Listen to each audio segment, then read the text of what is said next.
Fala, meu jovem, tudo bom contigo? Estou aqui para passar um assunto essencial dentro da temática de geografia urbana, que é sobre a divisão internacional do trabalho. Nesse momento, tu deves estar se perguntando: que desgraça é a divisão internacional do trabalho? Fulano que trabalha de borracheiro ali no canto de casa, ele tem alguma coisa a ver com a divisão internacional do trabalho? Pois saiba, meu jovem padawan, que ele tem sim a ver. Primeiro de tudo, a gente precisa entender dois pontos muito importantes dentro da divisão internacional do trabalho e na temática de geografia urbana, que é a DIT, ela se altera com a transformação industrial e, consequentemente, ela vai ser diferente ao longo do tempo. Então, dito isto, vamos ao assunto anteriormente. O processo de urbanização e de industrialização moderna, eles se dão e se iniciam mais ou menos por volta do século XV e do século XVI, com o advento das grandes navegações. Então, resumidamente, a urbanização ela pode ser vista de um prisma quantitativo, de uma forma quantitativa. E como assim? Não esquece, a urbanização ela pode ser considerada um processo a partir do aumento da população da cidade em relação à população do campo. E isso se dá de algumas formas, principalmente relacionadas às migrações e ao êxodo rural. Esse processo das grandes navegações desencadeou uma série de transformações na produção mundial, sobretudo com o descobrimento de novas matérias-primas, novos produtos começaram a ser desenvolvidos. Não esquece aí que, por exemplo, quando os portugueses descobriram o Brasil e começaram a explorar o território brasileiro com o pau-brasil, a indústria de tinturaria, por exemplo, ela foi transformada, porque a coloração que a árvore do pau-brasil, por exemplo, dava aos tecidos produzidos na Europa era completamente diferente. Então, com o descobrimento de novos territórios, novas matérias-primas, novos produtos passam a surgir, passam a entrar no mercado internacional. E além disso, não esquece também que há um processo de escravização relacionado diretamente aí com as grandes navegações. E esse processo de escravização diminui o custo de produção. Então, diminuindo o custo de produção, tendo novos produtos no mercado, há uma transformação na produção mundial, na produção internacional. E esse processo de escravização, ele obviamente foi muito intenso em povos pretos, advindos do continente africano e de povos nativos. Um dos fatores que desencadeou o processo das grandes navegações e, consequentemente, da industrialização, principalmente no continente europeu, nessa primeira metade aí do século XVI, do século XVII, lá pelo século XV em alguns países também, foi a transformação do modo de produção no território. Antes, o que existia era um modo de produção feudal e passou a ser, com as grandes navegações, com o processo de industrialização, um modo de produção capitalista, onde o objetivo principal desse modo é a obtenção máxima de lucro. Existem basicamente duas formas de se obter lucro dentro do sistema capitalista. A primeira delas não é uma parada muito aceitável dentro do próprio sistema, que é aumentando o valor dos produtos. Isso não é bom porque, teoricamente, quem regula o preço dos produtos é o mercado consumidor, tá certo? Então, não é da noite para o dia que o cara pode, o dono dos meios de produção pode chegar e ter a brilhante ideia: não, eu vou obter mais lucro aumentando o preço do meu produto. Não é exatamente assim que funciona. E a segunda forma de se obter mais lucro é diminuindo os custos de produção. E isso pode acontecer de várias formas, de formas variadas, como, por exemplo, diminuindo o número de empregados, comprando matérias-primas mais baratas e por aí vai. A partir das grandes navegações, foi possível diminuir a produção de todas essas formas. Primeiro porque a mão de obra era escrava. Então, se a mão de obra é escrava, tu não precisas pagar alguém para fazer um determinado produto. Então, teoricamente, não havia custo de mão de obra, uma vez que a mão de obra era escrava. Segundo, o custo de matéria-prima ele era praticamente inexistente, porque com o descobrimento de novos territórios e com o descobrimento de novas matérias-primas, esses territórios e essas matérias-primas passaram a pertencer às metrópoles, aos países que colonizavam, aos colonizadores. E quando esses territórios vendiam essas matérias-primas para a metrópole, eram a baixíssimos custos. Então, dessa forma, a produção do mundo, a produção mundial, ela se altera da seguinte forma. Passam a ser responsáveis por fornecer mão de obra, matéria-prima, de origem agrícola, vegetal, mineral, e passam a comprar produtos industrializados, já que na colônia não existe indústria de transformação. Já as metrópoles passam a comprar matéria-prima, certo? Já que as colônias pertencem às metrópoles, então todo tipo de matéria-prima que vai ser transformado ou vendido internacionalmente advém das colônias, certo? Então, nesse sentido, como as metrópoles são os locais onde está concentrada a riqueza, é na metrópole, ou melhor, é nas metrópoles que estão concentradas as indústrias de transformação. Então, as metrópoles, elas compram matéria-prima, compram entre aspas, e vendem produtos industrializados para o resto do mundo. Vamos perceber agora como a divisão internacional do trabalho se dá, como é uma relação onde cada país possui um papel, uma função distinto dentro da produção e no comércio internacional. Nesse sentido, agora a gente consegue definir o que é a DIT. A DIT nada mais é a forma que o mundo está dividido, onde cada um possui uma função distinta dentro do comércio mundial. A partir das informações que a gente viu até aqui, a gente consegue definir, a gente consegue espacializar a primeira divisão internacional do trabalho. Não esquece que eu te falei que a DIT ela se altera ao longo do tempo e ela vai se alterar com as transformações industriais. Então, a gente vai conseguir espacializar essa primeira divisão internacional do trabalho, vocês vão poder ver no mapa aqui do meu lado. A partir do mapa que vocês estão vendo aqui do meu lado, a DIT está dividida da seguinte forma. As colônias elas são responsáveis, novamente, pela exportação de matéria-prima, e essa matéria-prima ela pode ser agrícola, pode ser vegetal, ela pode ser mineral, as pedras preciosas. As colônias elas são responsáveis por exportar esses produtos não industrializados e as metrópoles, detentoras das riquezas, dos bens materiais e das indústrias, passam a exportar produtos industrializados. Tá certo? Então, o mapa que vocês estão vendo ao meu lado aqui, ele é uma representação da divisão internacional do trabalho lá do século XV, do século XVI, do período das grandes navegações, e já adianto para vocês que de lá do período colonial para cá, pouco se alterou. A partir do século XVI, houve ali o início da Revolução Industrial, a primeira Revolução Industrial nesse sentido. E nela surgiram diversas novas tecnologias, houve a transformação do modo de produção, principalmente ali a partir da transformação do modo feudal para o modo capitalista. E a partir do século XVIII, houve a segunda Revolução Industrial. Logicamente, a divisão internacional do trabalho se altera também.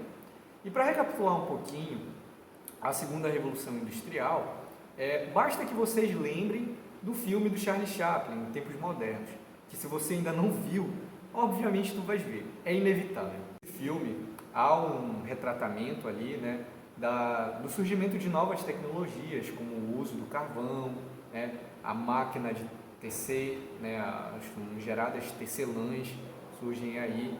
Surge também, por exemplo, a locomotiva, que não é aquela que está na Pedro Álvares Cabral, não. É aquela onde há um transporte de produtos, que vai acontecer ali o deslocamento de um lugar para o outro, há um transporte de recursos. A utilização dessas tecnologias deu um salto nas relações de trabalho, porque as máquinas elas passaram a otimizar o tempo, passaram a otimizar a produção, e vale lembrar também que essa produção, essa tecnologia, ela ficava concentrada nos países, nos territórios que estavam no lucro, onde estavam as riquezas, que eram as metrópoles. É tipo quando como a gente está vendo hoje, né? O PS5 sendo lançado aí nos países de fora e só agora é que eu vou comprar o meu Play 2. Está se perguntando agora, beleza, velho, eu já vi isso tudo em história, cadê a DIT nisso? Está muito associada à Divisão Internacional do Trabalho nisso. Porque nesse momento, né, de transformação aí de tecnologias, há um processo também de divisão, né, de modo como vai se dar a Divisão Internacional do Trabalho. Né? A princípio houveram as mudanças de nomenclatura, né, que passaram a substituir os termos de metrópole, colônia, e começou a ser utilizada uma nomenclatura mais bonita de se falar, né, que eram os países desenvolvidos e os países subdesenvolvidos. A gente vai dar um salto, né, no tempo, a gente vai sair lá do século XVIII, século XIX, já para o nosso século XX, século XXI, onde a gente vai falar sobre a quarta Revolução Industrial e como ela alterou também a Divisão Internacional do Trabalho. No século XVIII, ou nesse caso aqui que a gente está falando sobre revoluções, desde a segunda Revolução Industrial, houve um avanço incrível, sem precedentes dentro da produção industrial, o que altera, consequentemente, o modo de vida das sociedades. No atual contexto que a gente vive hoje, da nossa modernidade, né, do século XIX, do século XX, do século XXI, que é o século que a gente vive, há uma transformação na indústria também. E essa indústria passa a ser chamada de indústria 4.0. Mas por que 4.0? Lembra, há uma evolução, né, e a nomenclatura dessa indústria ela passa a ser utilizada em formas de atualização. Tipo quando o teu celular ele se atualiza do 3.1 para o 3.3, para o 3.4, ou do 3.5 para o 4, entende? Então há uma atualização e a indústria ela passa a ser chamada de indústria 4.0, onde há uma associação de elementos biológicos, físicos, digitais dentro do contexto industrial. E aí é importante a gente ressaltar também que há uma expansão maior, né, do processo de globalização e, consequentemente, há uma transformação dentro da Divisão Internacional do Trabalho. Essa transformação da Divisão Internacional do Trabalho, vocês podem ver no mapa que vai aparecer aqui do lado, tá? E nela vocês conseguem já perceber que há um terceiro elemento surgindo aí, que é a grande transformação da Divisão Internacional do Trabalho, né, no atual contexto, no atual cenário mundial. Já não existem mais somente economias, países desenvolvidos e países subdesenvolvidos. Agora existem países que também se dividiram, né? Os subdesenvolvidos eles se dividiram em duas áreas. Existem os subdesenvolvidos bem pobres e os subdesenvolvidos pouco pobres, que são os chamados países emergentes. O Brasil ele é um país emergente, a Índia é um país emergente, a Rússia é um país emergente. Então, há uma transformação, né? Existem novos atores.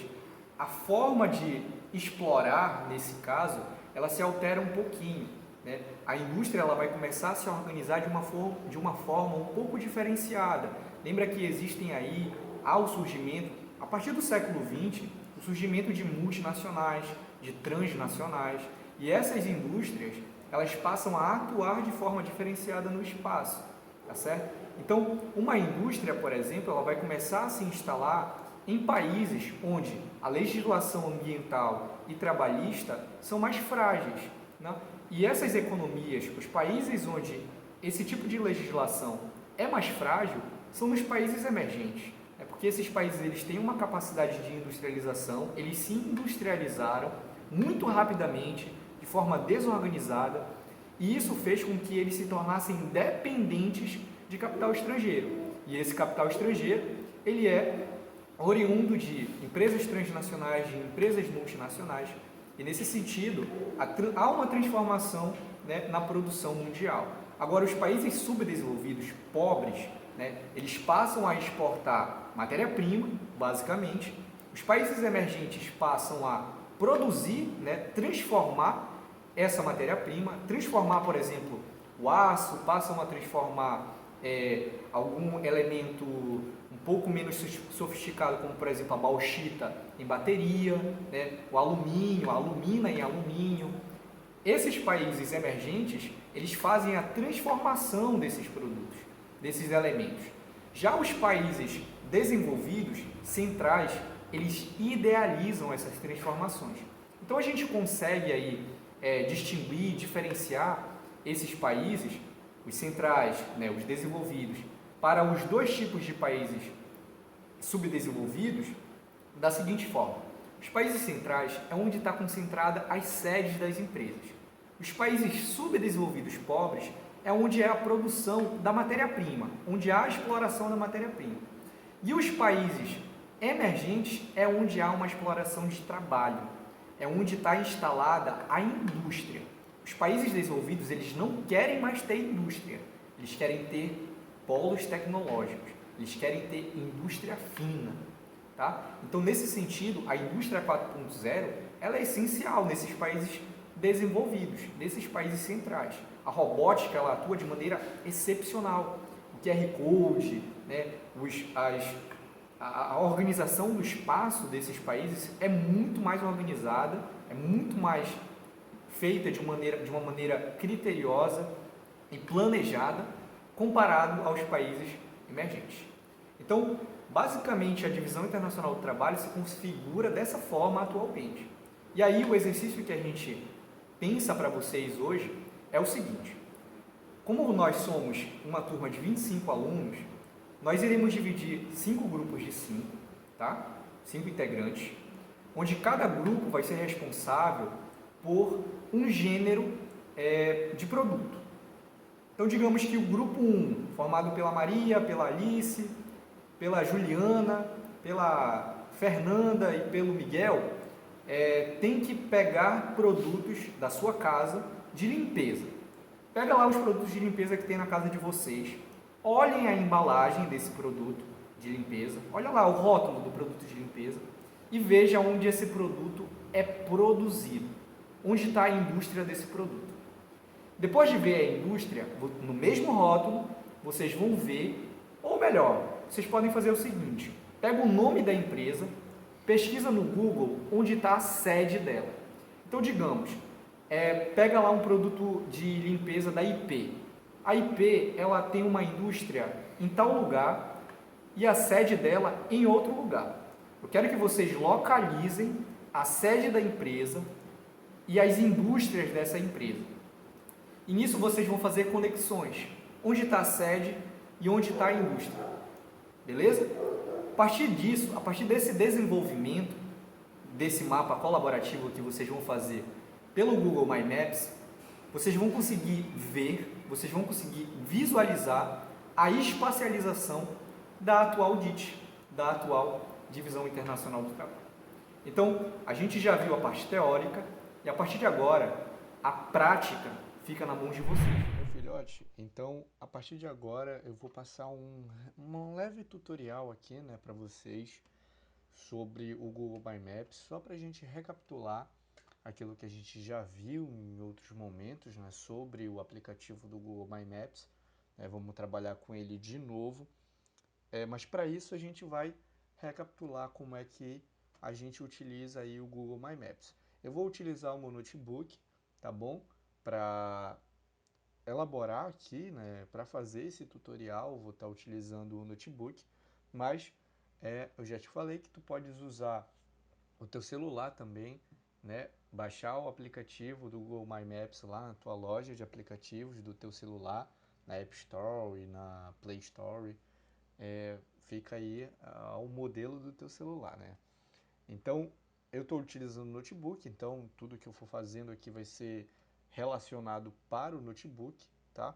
E aí eu aconselho a vocês, né, como a gente está dividido em grupos, como a turma vai ser, o trabalho vai ser feito em grupo, eu aconselho para que pelo menos um integrante do grupo esteja utilizando, faça o mapa, né, pelo notebook. Aí vocês vão entrando em contato ali pelo Google Meet ou então pelo Zoom, né? Vocês vão dialogando aí para construir o mapa de maneira colaborativa, de maneira conjunta, tá bom? Mas que ele seja feito a princípio no notebook. Então, coloca lá no Google My Maps, tá? Já abre lá o primeiro link, sabe qual é o procedimento, precisa logar aí o teu e-mail, né? Botar a tua senha e iniciar. Aqui vocês vão ver os mapas de divisão internacional que eu elaborei, né, que eu coloquei lá na videoaula. Vocês vão criar um novo mapa. Eu, na realidade, já vou deixar o mapa aqui, a base dele, toda prontinha. As camadas, né, o título, já vou deixar tudo aqui engatilhado para vocês. Vou deixar aqui como título mapa de sedes e indústrias no Brasil e no mundo. A descrição vai ser mapa temático mapa temático da divisão internacional do trabalho, levando em consideração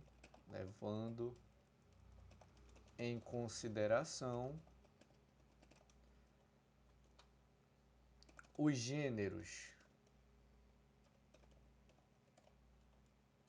alimentício,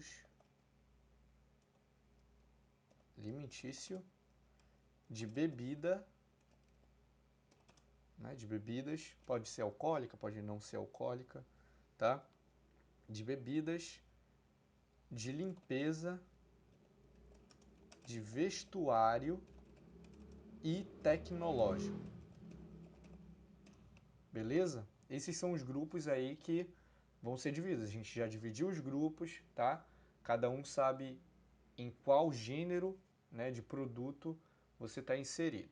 Então eu vou abrir aqui 5 camadas, né? São 5 gêneros alimentícios não, 5 gêneros de produto. Então eu vou abrir 5 camadas, né? Deixa eu contar aqui, 1, 2, 3, 4, 5. Pronto, 5 camadas. Vou deixar aqui a primeira camada, o título dela, como gênero alimentício. A segunda camada como gênero de bebidas. A terceira como gênero de vestuário. A quarta camada, gênero de limpeza. E a quinta camada, o gênero tecnológico, tá bom? Gênero tecnológico. Lógico. Perfeito, já criei as camadas, tá? Como o grupo aí já está definido, como os grupos já estão definidos, as camadas já estão definidas. Eu vou compartilhar o link desse mapa aqui e vocês vão adicionar as informações. Já ensinei para vocês como adicionar ponto, como adicionar linha, tá? Não esqueçam. Eu vou fazer só um exemplo de um gênero de bebida, tá? Por exemplo, eu vou colocar aqui um local de produção da Coca-Cola, né? Do refrigerante Coca-Cola. Na verdade não, vou fazer melhor. Vou colocar aqui uma indústria de bebida alcoólica que nós temos bem pertinho aqui. Nós temos na região metropolitana de Belém, né? Não é em Belém, fica em Benevides, mas faz parte da região metropolitana de Belém, que é a indústria da Brasil Quirim. Então vou colocar aqui indústria Brasil. Opa, não é a indústria Brasil Quirim, mas vamos colocar aqui Heineken. Heineken Benevides. Benevides, tá aqui, ó. Heineken Benevides. Essa aqui é a cervejaria Heineken, tá bom? Essa daqui é o local de produção, tranquilo? Então eu vou colocar aqui, no lugar de cervejaria Heineken, eu vou colocar Heineken, vou deixar Heineken e vou colocar indústria. Indústria. Salvar. E eu vou colocar também, no gênero de bebida, né, a sede da Heineken. Beleza? A sede da Heineken, que é na Holanda. Que hoje essa sede da Heineken, ela é um museu, né? Então, em vez de colocar Heineken Experience, né, que é o nome do local, vou colocar Heineken Sede. Então, eu vou dar uma diminuída zona aqui na nossa escala, beleza? Eu vou diminuir aqui as nossas escalas e vou adicionar uma linha entre o ponto e outro, entre a indústria e a sede. E vou colocar aqui o nome da linha, né? Vou colocar aqui a distância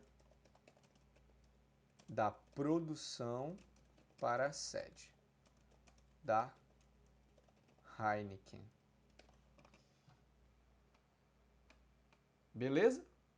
Essa daqui é a indústria da Heineken, que nós temos aqui na região metropolitana de Belém, em Benevides. Na Holanda nós temos a sede da Heineken e essa daqui é a distância entre a sede e a indústria. Mais de 7.000 quilômetros, tá bom, gente? Quase 8.000 quilômetros de distância da sede para a indústria. Beleza? E vocês vão fazer isso aí com quantidade.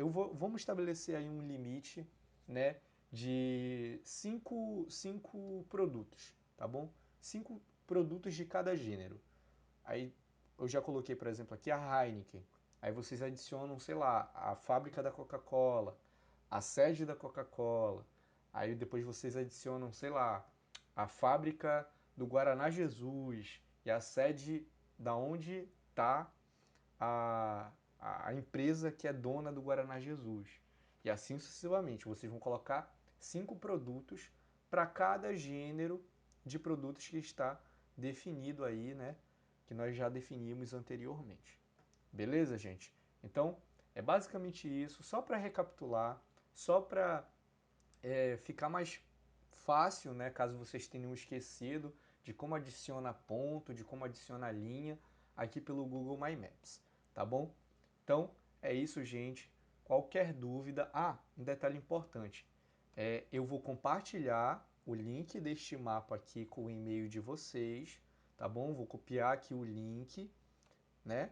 Vou copiar aqui o link e a partir desse link vocês irão editar o mapa, tá? Eu já deixei habilitado aqui que quem tem o link pode editar o mapa e a partir da edição vocês vão adicionar os pontos aí. Vou enviar o link no nosso grupo, né, no grupo da nossa turma, e aí vocês terão meia hora, tá? Meia hora para fazer o nosso mapa. Tá bom, gente? Qualquer coisa vocês podem entrar em contato. É isso. Um forte abraço aí e até a próxima aula. Tchau, tchau.